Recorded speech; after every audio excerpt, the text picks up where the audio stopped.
ଆଜ୍ଞା ଟିକେ କହିଦିଅନ୍ତୁ କେମିତି ମାନେ ଏ ସବୁ ଫାର୍ମ ବୁଲିଲେ କ'ଣ କେମିତି ଲାଗିଲା ଟିକେ ଫିଡ଼ବ୍ୟାକ୍ ଗୁଡ଼ି ଦିଅ। ନମସ୍କାର, ଆମେ ଆସିଥିଲୁ ITD ଅଣ୍ଡରରୁ। ତ ବହୁତ ଖୁସି ଲାଗିଲା ଆମର ମୁଖ୍ୟମନ୍ତ୍ରୀ ଜନଜାତି ଜୀବିକା ମିଶନ ଅଣ୍ଡରରୁ ଆସିଛୁ।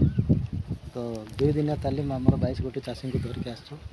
ତ ଯାହା ମ୍ୟାଡ଼ାମ୍ ଟ୍ରେନିଂ ଦେଲେ ବହୁତ ଭଲ ଲାଗିଲା। ତା ବାଦେ ବର୍ତ୍ତମାନ ଫିଲ୍ଡ ବୁଲୁଛୁ ଆଉ ଭିଜିଟ୍ କରୁଛୁ। ଯାହା ତାଙ୍କର ସିଉଟମ୍ରୁ ଯାହା ଚାଷ ହେଇଛି ବହୁତ ଭଲ ପ୍ରଣାଳୀରେ କରିଛନ୍ତି। ତ ଏହି ପ୍ରଣାଳୀରେ ଆମର ଚାଷୀମାନେ ବି କଲେ କିଛି ଲାଭବାନ ପାଇବେ ବୋଲି ମୋର ଆଶା। ତ ଧନ୍ୟବାଦ ଦେବି ମ୍ୟାଡ଼ାମ୍କୁ ଆଜି ଯେଉଁମାନେ ଆମର ଚାଷୀମାନଙ୍କୁ ସ୍ପେଶାଲ ଟ୍ରେନିଂ ଦେଇଛନ୍ତି ତାଙ୍କୁ ମୁଁ ବହୁତ ମୂଲ୍ୟବାନ ସମୟ ଦେଇକି ତେଣୁ ଧନ୍ୟବାଦ ଦେଉଛି ମୋ ତରଫରୁ। ଆଜ୍ଞା